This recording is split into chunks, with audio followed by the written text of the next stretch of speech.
Final game of the quarterfinals, guaranteed. It is 1-1 apiece here between MOUZ and k1ck. The Prime League versus the Ultra Liga. Winner will give the majority share of teams in the top 4 to whichever region ends up winning this. It is a banger of a series thus far. MOUZ dominated, k1ck responded, and we are now going to our final champion select of the night. MOUZ have indeed selected blue, as we said before, and it's a 100% blue side win rate.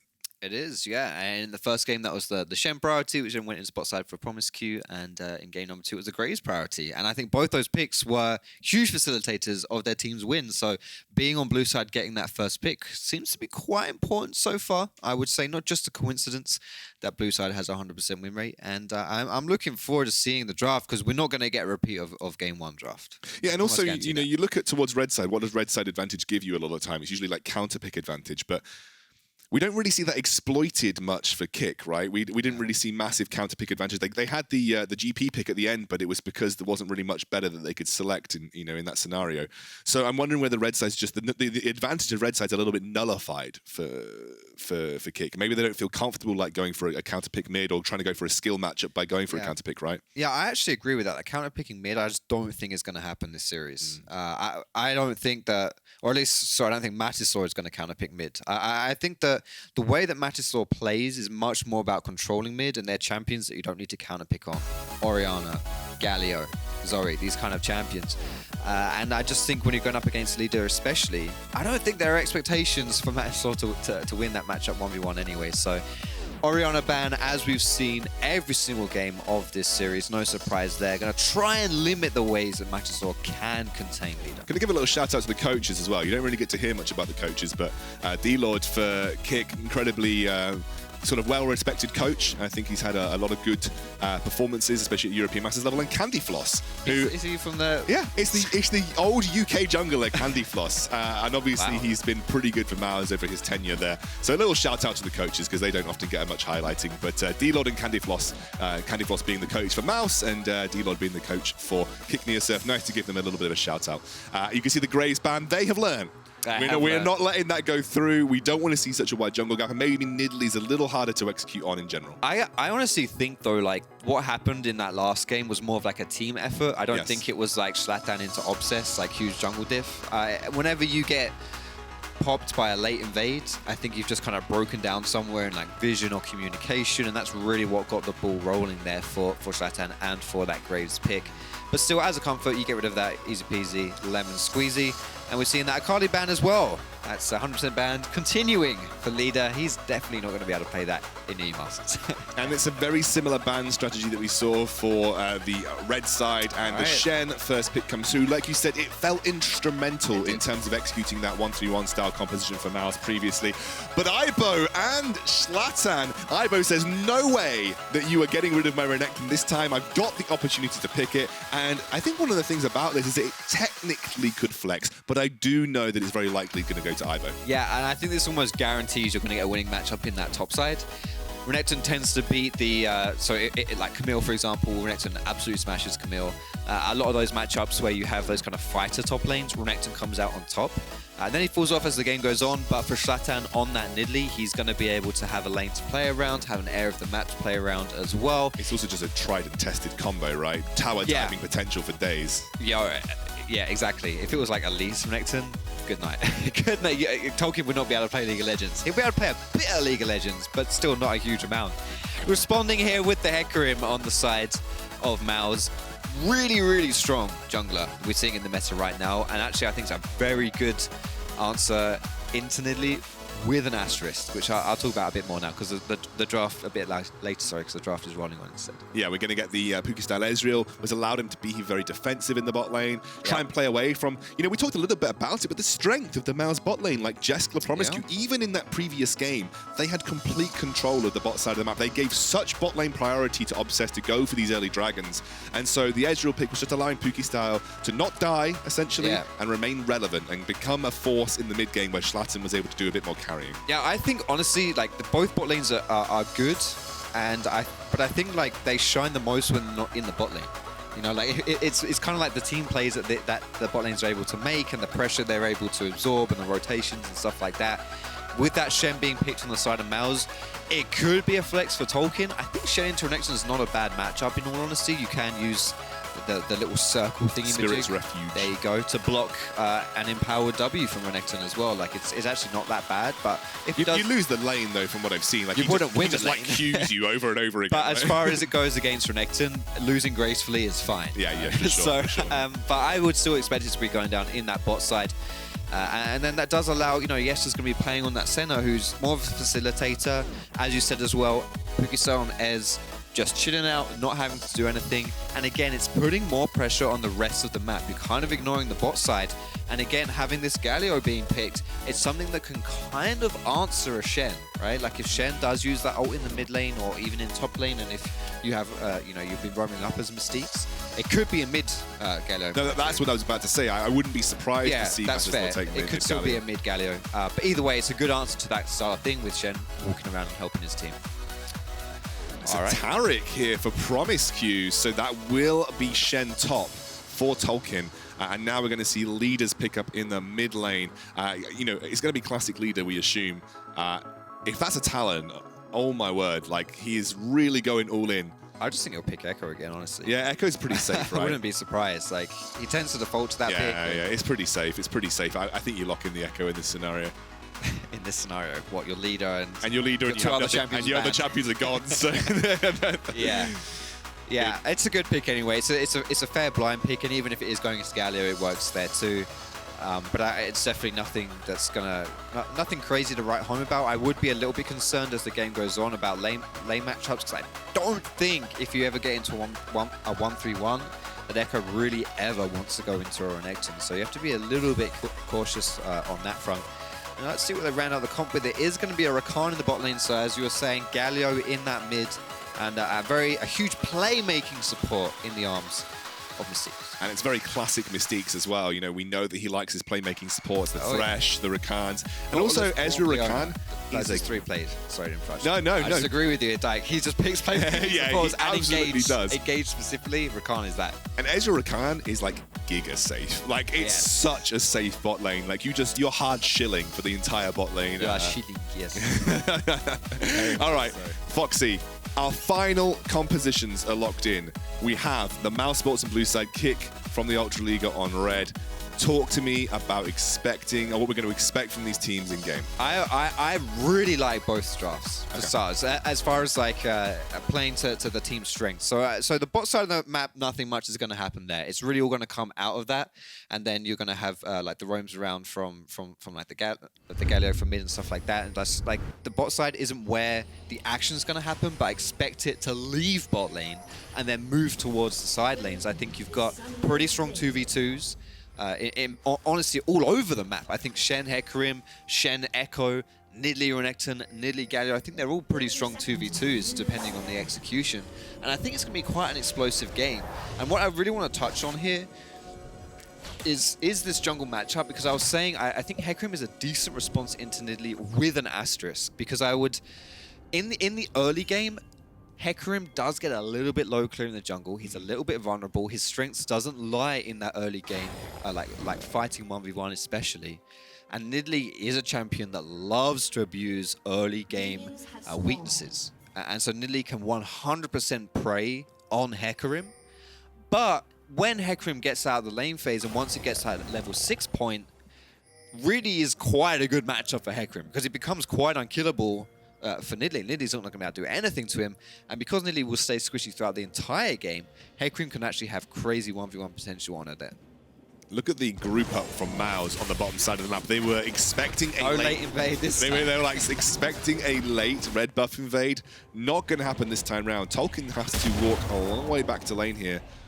He might end up losing 1 or 2 CS for this. He will. No, he won't. Yeah, no, he's not going to actually. He's going to get there in time. He will lose a little bit of that, pressure in that lane. He'll lose some of the gold. Not going to be able to pick that one up, but still gets the XP. That's the important thing. But honestly, if this was a pure 1v1, he'd probably have been playing it same anyway, just like chilling back, because Renekton does have a bit of that strength going on, building up that Fury bar and culling. Expecting Ivo to be in the commanding position in this lane. Look at Nidalee bot. Yeah, he's going straight. A blue buff Nidalee level 2 is going for it. Here we go. That's the engage from Mystiques, straight over promisq. Now the target. Stunned up, taken low, first blood, Mystiques. K1ck not playing around, and they get that first kill. That is a crazy play for me from K1ck. I don't think in any realm, multiverse, universe, you expect a level 2 bot side Nidalee gank. They got vision of Obsess as well. They knew exactly where he was. I think that's just a really good kind of like, a smart play there. I think you're kind of preying on expectations a little bit there, and the lack of expectations for something like that to happen. And, you know, bot lane getting ahead there. The kill does go over to Mystiques, which isn't ideal, but still with something, you know, a bit of an XP thing going on there as well. Matislaw happy to trade with leader 1-for-1 here. Again, trying to play a more of a nullifying pick in the form of this Galio. Happy to just clear waves, try not to get involved in too many huge skirmishes. Come on, Obsess, mate. Invade the jungle. Yes, do it. All right, don't do it. But this is the thing, though. This is the strength of having this Renekton and why it's been banned twice in this series so far. It's like Obsess had an opportunity to punish Nidalee because Nidalee went bot side, fell behind in XP, fell behind in gold. So Obsess would be able to catch Nidalee as she was walking towards the top side of the map with that double buff and everything like that, and Nidalee would really be put on the back foot there.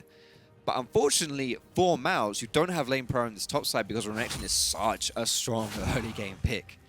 So that kind of bails out Shlatan a little bit there and is one of the reasons why Ibo rarely gets this champion. Tolkin's got a small level advantage from that roam though, and he knows that if Ibo steps up and gets taunted, he might get forced into a situation where a tower dive is on the menu. So he's just going to let that crash and clear the wave out at his turret. But again, like you said, Ibo has made up for some of this sort of level 2 gank in the bot lane. Mystiques? Is he? There's no. He's not going to try. There's no way. He's just trying to throw a couple of basic attacks towards Obsess's way. But yeah, apart from that bot lane gank, relatively uneventful early game thus far. Yeah, I don't think we'll see a huge amount of stuff happen necessarily in the early game unless Shlatan wants to play really play around top side. But I don't necessarily think that's a good thing to do early on because you tend to lose like the early dragons. And I think nowadays that we're seeing, especially in EU Masters, is the strength of early dragons and what it means for the rest of the game and how it dictates the rest of the game. Teams like to pick them up, and they don't really like to handshake dragon for something. So I don't expect necessarily Shlatan to go to the top side, in which case we'll probably just be waiting for like ultis and stuff. Oh, Mystiques jumping in again, making it so difficult for promisq to actually land his stun. And, you know, Rakan, very sneaky, quick support, and Taric a bit more. He plays a bit more on the static. You know, he kind of jumps in with that vector on his stun, and Shlatan already down there. I kind of want to reiterate like the outcome of this series. I know we've talked about it a lot, but it's always worth really hammering home what this means for not only these two teams, but these regions as a whole. You know, MOUZ, the Dark League region, the Prime League, had a really poor European Masters in the spring season. They really did not perform, but Ultra League had a banger. They had two teams in the top 4. They had an all-Polish semi-final, guaranteeing a Polish seed, making it to the finals. If they were to win this game, they would have a rematch with Ekko Rogue in the semi-finals, an exact copy of the semi-finals from the European Masters spring, and for all you Polish fans out there, a guaranteed shot at the title, the one that you lost out to LDLC. And obviously LDLC could still make it back, and you could have that showdown once more. The other side of the bracket, LDLC is there. You know, we could be staring down a complete rematch of the European Masters Spring Finals should things go K1ck's way over the next couple of series. And this is the thing, like, if you're the Ultra League, you're the only kind of major region that we have, like one of the strongest regions we have in the EU Masters that hasn't won it all at some point. But they've been in the finals more times than any other region. They've been in it last spring, like you say. They were in it in 2018 spring, with the very first one when they it was Origin. Luminar Gaming versus Origin with Froggen and Insec and just Expect was on that team as well. Like, do we count that roster? well, you know, but it's still, you know, Poland have not been able to bring home a dub unlike the other major regions here. And it's just, it's about time. Poland is too good to not have a title. It's about time. I like it because I think it really is for Poland. But they have to get over this hurdle of mousesports, and mousesports have already shown, you know, in the right situation, they can win games just as easily as K1ck can. And MOUZ, I think a lot of people, when you have two previous champions on your roster, Leader and Obsess, you know, you're not expecting them to be an easy target. This is a very close series. I want to stress that we are 1-1 for a reason. It could go either way. Okay. Oh no, that was a little bit off the mark, but the ult will save him there as well. They go aggressive in the blue side jungle. Oh, but Mystiques goes in. There is the knock-up. Leader taken pretty low, but I don't think either team really wants to commit to this right now, although Puki Style does get forced to Arcane Shift across the wall. MOUZ are looking for it, but K1ck do not take the bait. They were thinking about it just a little bit there. I wonder whether this being a game 3 and like the deciding game plays into these kind of plays here, because no team really wanted to dedicate towards that one. There was a bit of hesitation there. All in all, not too much happens. A bit of trade to summoners.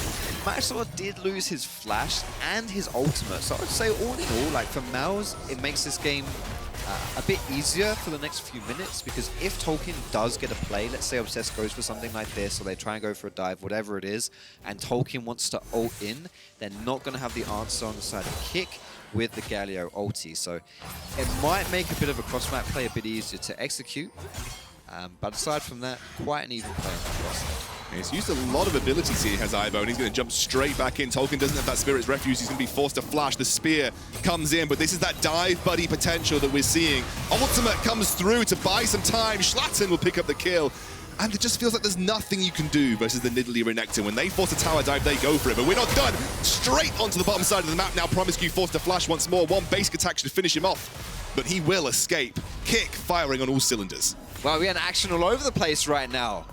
I was not expecting to see this bot lane be so hungry for each other. I think, you know, having this two matchup right here is deceptive for us. You think, oh, you got Edge, you got Senna, not necessarily too much going on, not too much aggressive plays, but these two teams, I guess they just don't like each other. I suppose MOUZ were knocked out in the quarterfinals last year by the spring, by the #1 Polish squad. And K1ck are accepting nothing but getting into that finals again. Well, they are currently in the driving seat in terms of gold lead. Now, Obsess looking to potentially even the keels with the keels. When I say keels, it just sounds like a really weird way of saying kill. But he's going to take the Rift Herald. He's just going to take the Rift Herald. Oh, yeah. They get the keels. Yeah, well, it's still. Just the even kills, not the kills. Because we are not even in kills. No. There's 2 kill advantage over to K1ck. Although the gold advantage is reflecting that, but nothing too out of control so far. K1ck, on the other hand, are collapsing on this mid lane. Oh, forces the flush out of the leader. Yeah, that's a lot. You can, like, Rakan just hops in from miles away. You always have to respect the engage potential from that champion. And Shlatan really, he loves having this impact at this stage of the game. Nidalee is a great pick for doing this. Sure, it's not the Graves, but honestly, in the right hands, Nidalee might even be a little bit scarier than the Graves. And I would say that Shlatan is one of those players who can make it happen. And so far, definitely exerting his pressure on this champion. Ivo's got a pretty significant CS advantage. Not that we would expect any less in this matchup versus the Shen. He's going to have that edge for quite some time. Next dragon is going to be spawning. It will be Infernal, which means our soul will either be Mountain or it will be Cloud. So arguably two of the least, or the lower impact souls of the bunch. But you won't say no to a soul. Yeah, soul is still good. Still has a significant chance on significant impact on chances of winning a game. Because they're all strong, just some are stronger than others. And we'll see if K1ck decide to really invest into these dragons, because it actually looks like MOUZ are gonna start this one. And I'm not sure if K1ck want to give this one up. Leader does not have flash, remember, so any kind of wild plays that he might choose to go for as he does put pressure onto Shlatan. Obsess trying to focus this down. There comes the taunt. They want to launch shadows into Smite, and it is secured for the MOUZ roster.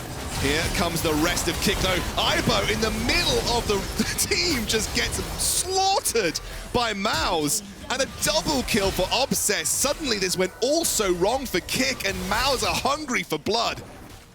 Puki style 1 versus 5. I know he is an internet phenomenon, but I don't think he's going to be able to defend against this. Suddenly MOUZ bite back, and they even the gold lead.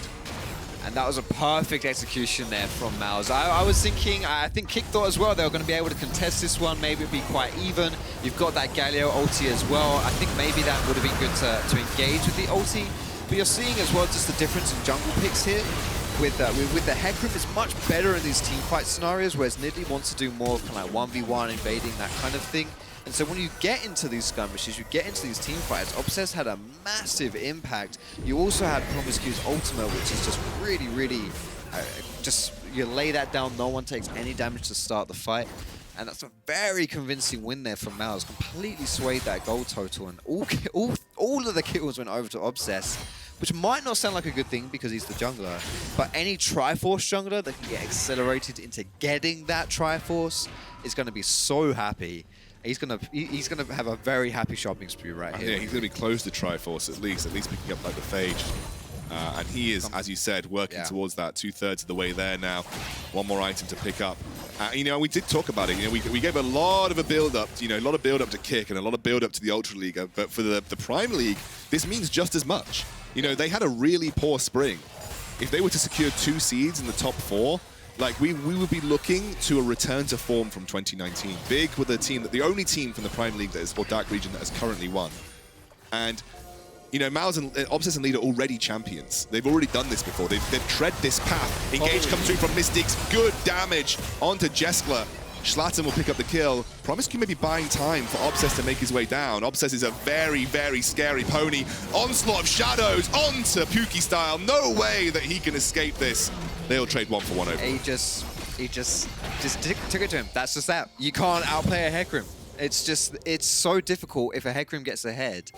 Like, he jumps into the middle of your team, and because of his W, he heals up so much against champions that K1ck don't even bother trying to fight that one. They know they're not going to be able to fight that one. He's just that style of champion. And Obsess is really doing the most, making the most of this lead that he's got right here. A good answer, as it looks like MOUZ might be looking for a bit more. Yeah, there is a teleport available rather for Matislaw if he wants to try and defend against this dive from Leader. Shlatan being the target, now Mystiques also forced to back out. Matislaw is there. I think they are just going to let this turret go, or at least try to as the taunt comes through onto Leader. Will they be able to execute on it? They won't, as Leader still has the ultimate and will dash out. That spear was quite close to connecting. If it had hit, I reckon Shlatan would have jumped in on that one, but still nothing going there. Instead, MOUZ are just going to collect spoils of war and then run away, and there it is! 14-minute Triforce here for Obsess. That is a huge power spike for Hecarim. And it's really the biggest power spike that's come online out of any of the items that have been picked up. I mean, there's a Black Cleaver now for Renekton, but Triforce at 14, nothing like a Triforce at 14 minutes. Yeah, Triforce is just absolutely insane. On any champion that can apply Sheen hits effectively, which is any champion that has like a spammable ability, like the Hecarim Q, Triforce tends to be a really, really strong pickup. And he's still staying around the bot side of this map here. It seems like MOUZ just aren't happy with what they've got so far on the bot side. They are looking to get even more, and that is going to be the tower falling down here. Obsess doesn't have his ultimate here, so he's really just playing like a protective role. Just wants to make sure nothing happens to Shlatan or the rest of K1ck. It's looking good for the Prime League team. 600 gold lead, the next Rift Herald spawning. As you said, Tolkin kind of weathered the storm on the top side of the map. That CS difference hasn't opened up much more than it was previously as well. And MOUZ, you know, with the Hecarim, they've got some scaling. You know, they've got some ability to get into later game team fights. They've got the potential to 1-3-1 with the Shen in the side lane and the Ekko in the other. It's definitely a team that can function as this game progresses. And the thing with Obsess as well is like this Hecarim pick. I will talk about this a bit later on, because it is going to be a gank here. Flash out from Matislaw, going to respect that. That charging pony, there's definitely not something that you want to run into. So before he gets to your lane, you're just going to hop out.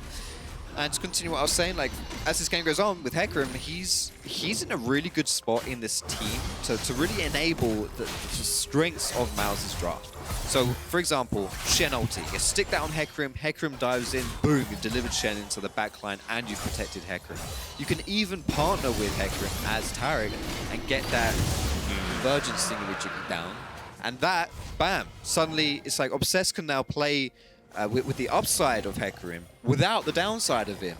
That being, you jump into the middle of a team and get blown up. It's not going to happen. Straight on.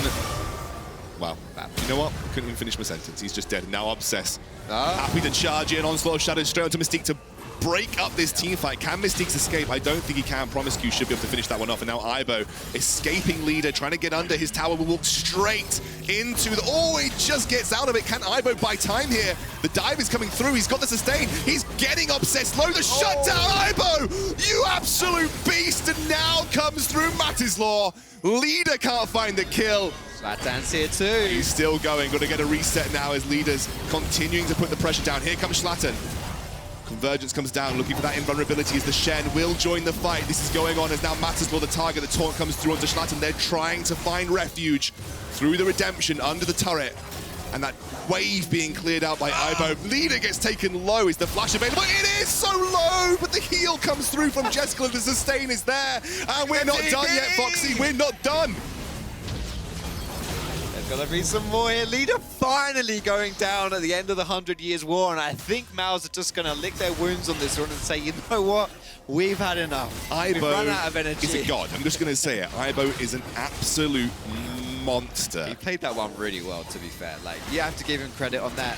There's a reason why this Renekton was banned, and he can do some phenomenal things, and he did some absolute phenomenal things right here. It all starts with Tolkin getting caught out of position in this scenario here. He just goes down. There's not really too much to say about it, but Obsess with this Omega-fed Hecarim, popping the ghost, jumping in, thinks he can turn it around, and with the rest of MOUZ collapsing, it seems like a pretty good idea, and this really should just be a clean, Ibo goes down, you've got 2 for 1, boom, easy peasy lemon squeeze, and you go to the Herald, sorted. But Ibo just refuses to die.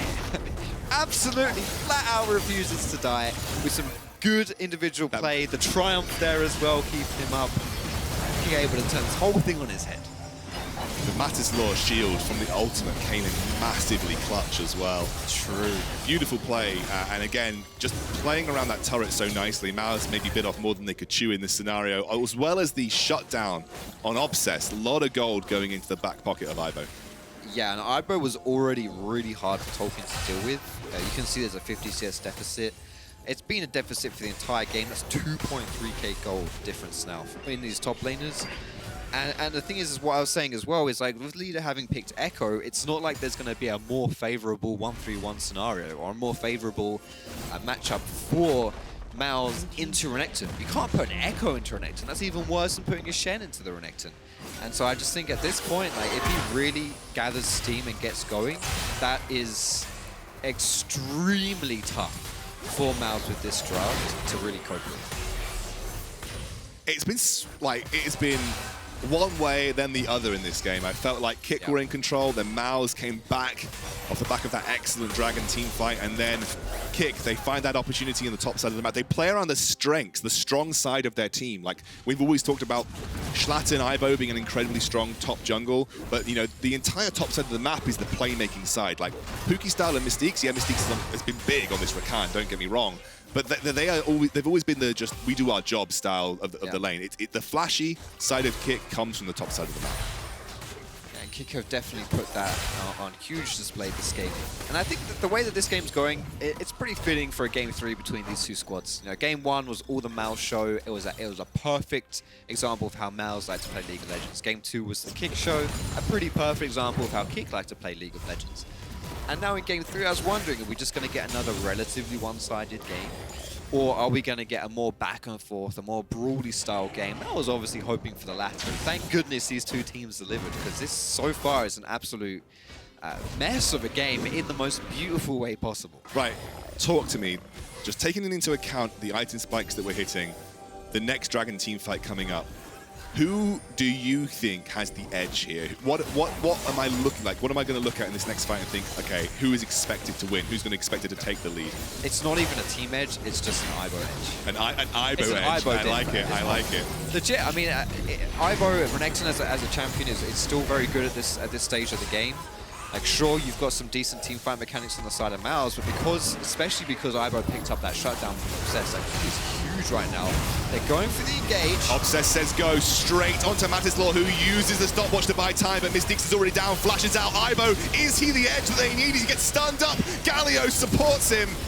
And Puki style will trade 1-for-1 overall, but there's a lot of healthy HP bars. And Obsess charges in, gets the shutdown onto Ibo. The stun will miss. Leader backs out. It looks like MOUZ are going to take this fight. Shlatan tries to bite back, but Obsess is just too tanky. MOUZ win the fight. That was a perfect engage right there from MOUZ. I mentioned earlier in the game, like the Hecarim, you can play the upsides of Hecarim without the downsides. The upside being you can charge into the enemy team and do crazy things. The downside being you get blown up if you do that, but not when you have Taric, not when you have Shen, and I completely underestimated the strength of that engage. I do keep an eye on two things here. Firstly, this Obsess engage, Taric ultimate, Shen ulti, bam, easy peasy, lemon squeezy. But look at Ivo. He's popped the Dominus, he's looking for things to do, but what is he doing?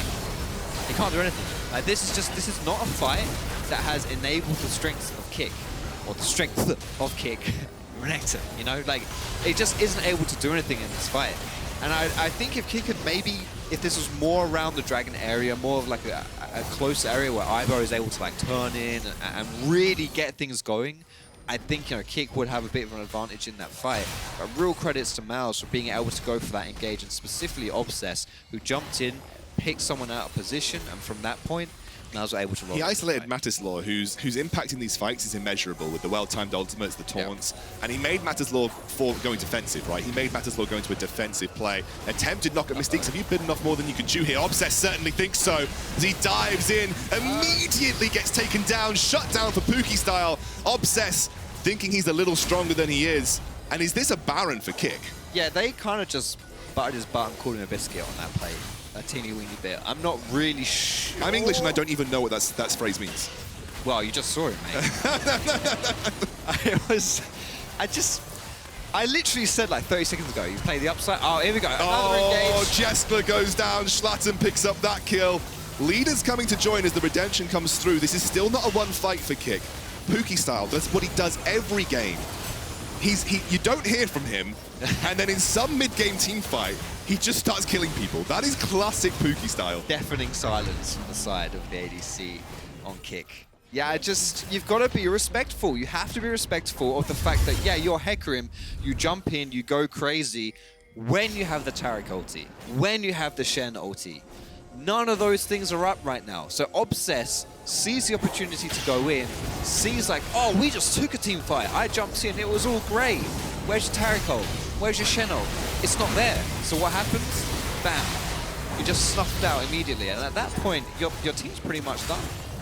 You're all done so, because you are basically, there's one kill on MOUZ that isn't on Obsess and is on the support. Like, you are your team at that point. If you go down like that, you're done so. Leader also with the Medjai's Soul Stealer at 2 stacks. So hoping that he'll be able to convert at some point in this game, but thus far not proven unsuccessful. And also, like, as we said, quietly building up item spikes almost at a death stance is Puki style. He's got the gauntlet for kiting away from Obsess. He's almost at that death stance. You know, we are looking at it as a pretty scary Ezreal. Yeah, and I think Puki style, as you said, kind of quietly does his job in the back, but even these item power spikes means that I think at this point it's a little bit more than quiet right now. It's a bit of a cacophony of damage coming through from him. Can you stop the Baron if you're MOUZ? Like, where's your consistent wave play to stop the Baron? I think this is one of the weaknesses that MOUZ tend to draft in general. You saw it actually in the last game as well. They don't tend to have too much wave clear, and I liked it when they drafted Ziggs, because in game 1 it was a way to kind of make up for the fact that you don't tend to get a lot of access to wave clear on MOUZ when you tend to run these more like fighters in the solo lanes. But yeah, as you're pointing out, there is none of that right now in this game, and so MOUZ definitely just going to try and hold on right here. On the plus side, you know, they have access to all the dragons as we're going to get engaged on Ivo. Ivo's trying his best to get out here. We'll pop the Dominus, but it's just 2 members that have shown themselves. Look at the top side though. Exactly, no flash even burnt for Ivo, and they lose a turret for that engage. They're trying to make something happen there. I suppose if you can take one player down, then it kind of breaks the siege, because once you've killed him, you regroup, you then attack the rest. Obsess looking for it. There's the Shen ultimate, tries to get onto Puki style. The Onslaught of Shadows comes through, and Mystiques dives out. Here comes Galio. The engage was not successful for MOUZ, and Kick get away with it. Kind of the right idea, trying to attack when they're trying to attack Kick when they're not grouped up. This time Obsess did have his defensive mechanisms open in that Shen ulti, but when you catch out Rakan, who can then just like hop, skip and jump away, you really catch him out of position. And nothing too much happening there for MOUZ. Although I will say, kind of on the plus side, they are able to buy time off the back. Look at this in the inventories of both Ivo and Puki style. Execution is calling. They know who the big deal is. They know who they want to shut down.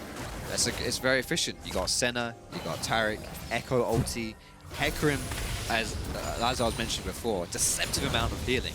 from that W, plus he's going Death Stance next as well. All right, Foxy, I asked you before. I'm going to ask you again. Are you confident in Kick this time round? I honestly still put it in Kick's favor, but I was really wrong when I said that last time, so let's see how this one plays out. Will the Ivo difference come through? He has got that dominance available again. His leader's trying to buy some time. There's no Shen ulti for this one. Exactly. They don't have that. They do have the Taric ultimate, though, so that engage can come through. Tolkin is taken pretty low. Nice little stun, and now Ivo takes leader down and gets back into the pit here. Dominus still ready to go. Obsess looking for it. He wants to go for the steal. He's in the pit right now, focusing it down with the Taric ultimate. He will get the soul, and the engage comes through. Already they pick off one. Shlatan forced to flash out, and Kick running with their tail between their legs. Obsess is on the hunt. The taunt comes back through here from Matislaw. Puki style doing what he can. The knockup is there. Can they make it count, though? They're trying their darndest. promisq will get the kill. MOUZ absolutely dominant around the dragon once more. This is impossible to get right for Kick. They've lost the soul. Kick, again, underestimating the power of MOUZ. Shlatan looking for a cheeky pick on the side. So he is gonna find it. On the plus side for Pick, there's nothing else. Plus side for Kick, sorry, there's nothing else to lose, like the Baron or something like that. But we're gonna watch this one go down again. I really just think it's the ulti from Taric right there, and Ivo gets instantly deleted. So that's 2 fights in a row around this dragon area where I don't think Ivo's able to do what Renekton wants to do. And I think this is a fairly good attempt at trying to salvage the team fight from Kick, but you're just lacking a bit of damage. There's too much healing. Your only damage dealer there is the Ezreal, who's only really good at hitting one target at a time outside of his ulti. He's not quite able to pick that one up. But a bit unlucky here, really, from Tolkin, because Slanta's a free. He's just chilling there, and Tolkin happens to run across him. Goodness me, we couldn't have asked for a more tense and a closer final game between MOUZ from the Prime League and Kick from the Ultra League. And remember, the winner secures the majority in terms of representation for their region in the top 4. The winner will get 2 teams guaranteed, because we already have Gamer Legion qualified, and we already have Ago Rogue from both the Prime League and the Ultra League respectively. And that gives you the best odds, statistically, with the number of teams that you have, the best odds at claiming the title. And this is a big, big deal for both of these regions. Both of these regions and both of these teams. Kick came so very close in spring, falling in the finals. And for MOUZ, they've only made it out of the quarterfinals once. And the time that they did, they got 3-0'd in the semis. And MOUZ has always been a very talented lineup, and they definitely set their sights higher than falling in the quarters and in the semis. So a lot riding on this game, as is the team of MOUZ riding. Mystiques? Yeah, you're a little bit out of position there. Yeah, I think Mystiques might just be dead here, like way too overexerting. He's going to be able to dive away though. Obsess ready to go with the onslaught of shadows. They still have that tower. Very low, but they still have it on the top side of the map. But MOUZ do burn a teleport for that engage. Yeah, they're going to turn straight onto this Baron right here, and Kick have been forced out of this area. If this turns into like a 1v1 smite fight, I really just don't think I don't think the 50-50 is worth it for any team. So much is riding with this game. I'm getting anxiety just watching this. Leader goes in straight onto Mystiques, who's down, and now Ivo the target. Combo is up with Matislaw, but he will get taken low. Beautiful engage from the Maestro in the mid lane. But MOUZ are not done yet. Ivo trying his best to escape. He'll get charged down by Obsess. Whoa! Obsess gets taken low. Stopwatch comes through. Shlatan will die here. MOUZ technically win the fight. It is a 2-for-1 overall. You are able to put Obsess in the dirt though, and that is the jungler. So won't be able to turn onto the Baron from MOUZ. Maybe that's a bit of a consolation prize from Kick, but it's not really much of a prize when you're playing versus MOUZ right here. Are definitely looking in the driving seat now. Every single team fight that we've seen in this game has come up MOUZ. Here's going to be another example of that. An amazing engage here from Leader with that parallel convergence, and then the follow-up with the Taric ulti is just too much. Don't have the damage to put back here, and you've already got Kick on the back foot before the Taric ulti even expires, which is just a recipe for disaster if you are the Polish squad right now. Sure, you can pick up a kill on the backside, but it's not going to mean anything in the long run. And I feel like the teamfight damage is now just starting to drop off the face of the earth for Kick. I really feel like in a teamfight situation, unless Puki style can just start shredding, like I'm struggling to see with the Taric ultimate how you effectively win fights. I wonder whether the window for Kick is kind of closed where Ivo can group. I think when he had that advantage, when MOUZ messed up that dive in the top side and Ivo got a shutdown and he got some kills under his belt, I think that was when Renekton was a real force in these team fights, and he could have, like 3v1'd, and so it doesn't leave much for the rest of his team to have to do. And they weren't able to exploit that. And I think at this point, Ivo really isn't that strong, like relatively speaking. Sure, he's got 3 items. He like on paper, he might look strong, but just as a champion pick, this is not where Renekton shines. And I wonder whether they want to put him in a solo lane or something and try and resort to more of like a split push game. It's just really tough when you have the forced engage from MOUZ, and they do it so well with his Hecarim charging in and all of his team to support. K1ck are trying to sneak this Baron, but I'm certain that MOUZ know what's going on here. They're going to take it slow to push the division. I don't think they're going to do this quickly enough to really... I don't think MOUZ know, because they've hopped over the back of the Baron pit and there's Scuttle Crab. But they're going straight for Ivo. I mean, Ivo's just not going to survive here, surely. Like, I don't even think he buys enough time. That actually does really suck. Well, for obvious reasons, but also because that really puts a spanner in this Baron play. How low is Baron? Is Mystiques just buying time? Are they going to get this? Like, they have to just go for this right now. They do, they get it. They're across the wall, but how much have they lost for it? Leader now diving over. Onslaught of Shadows, and they will pick up Puki style. MOUZ, they may have cracked it open. The teleport comes through. Can he get it? No, he can't. He gets stunned up. Matislaw down. Shlatan trying to desperately clear out the mid-wave.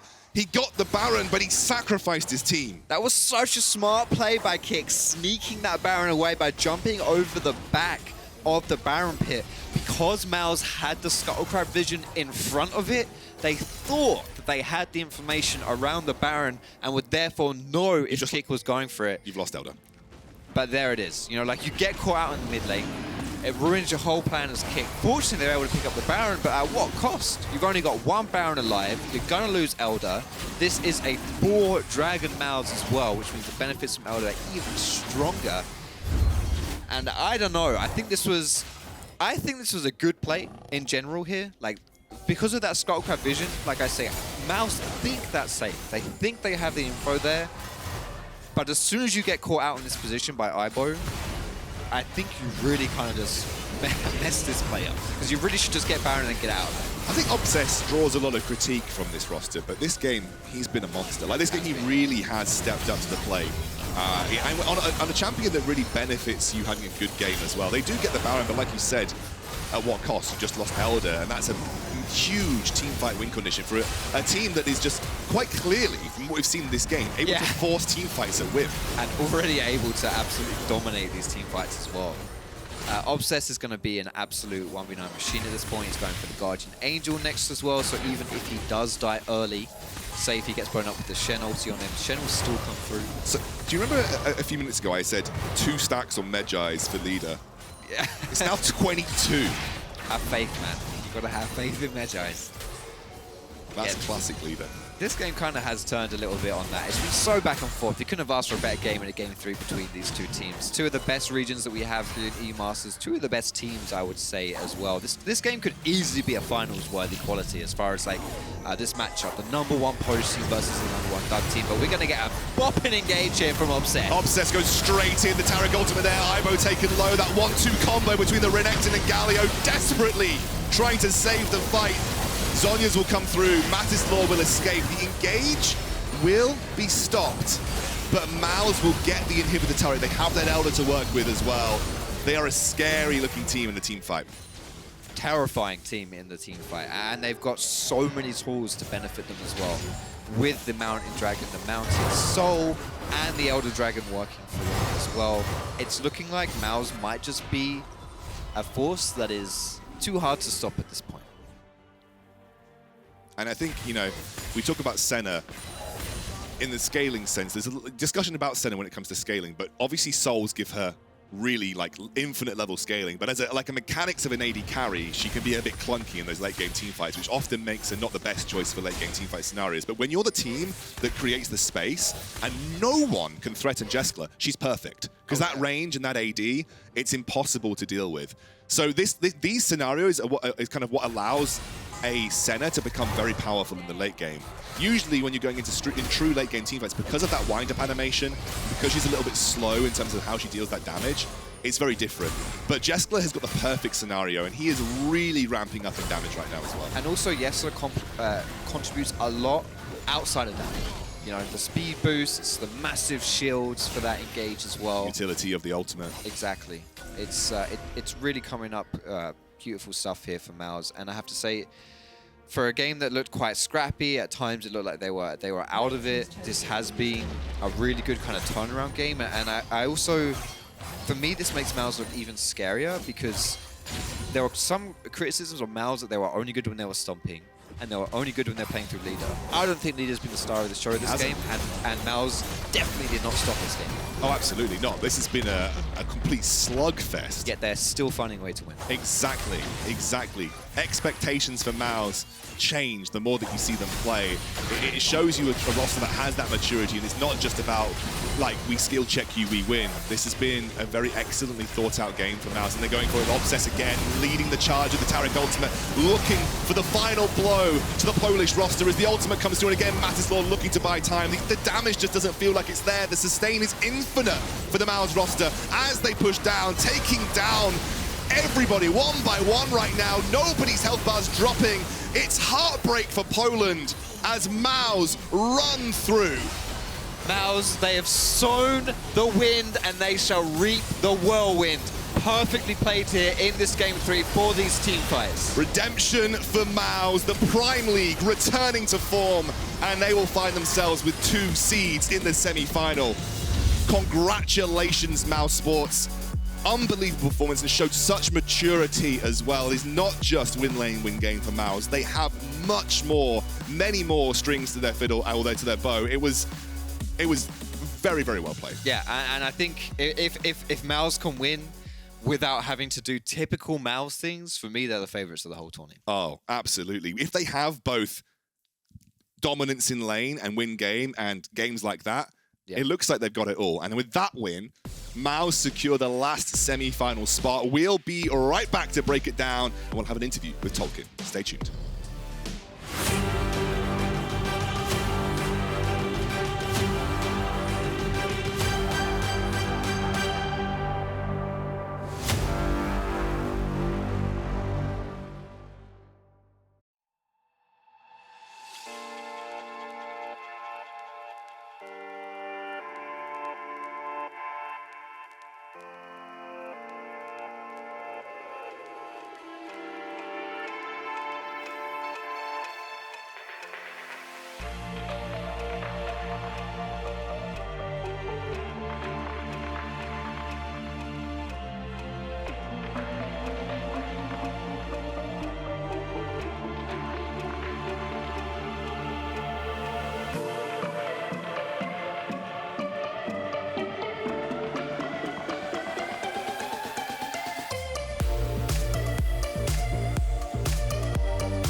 And with that, MOUZ secure their semi-final spot against Ekko. And if you might be able to tell, we've got an extra guest with us here in the studio, a man I'm very fond of over here, Tolkin. Hey, how you doing?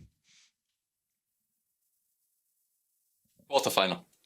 Yeah, I mean, you guys had an excellent game. I want to start off by saying, like, classically, I think a lot of people used to see you as a bit of a role-playing top. Like, you would just kind of, like, do your job and sometimes be a bit on tank duty. But I genuinely feel in this series, like, I'm getting a new perspective on Tolkin as the top laner. Do you genuinely feel like MOUZ is like a triple threat team? Like, it's not just the leader show. You've got the power to run it through top or run it through bot. Oh, I think definitely so. I mean, I think usually when we play through mid lane, it works out great for us.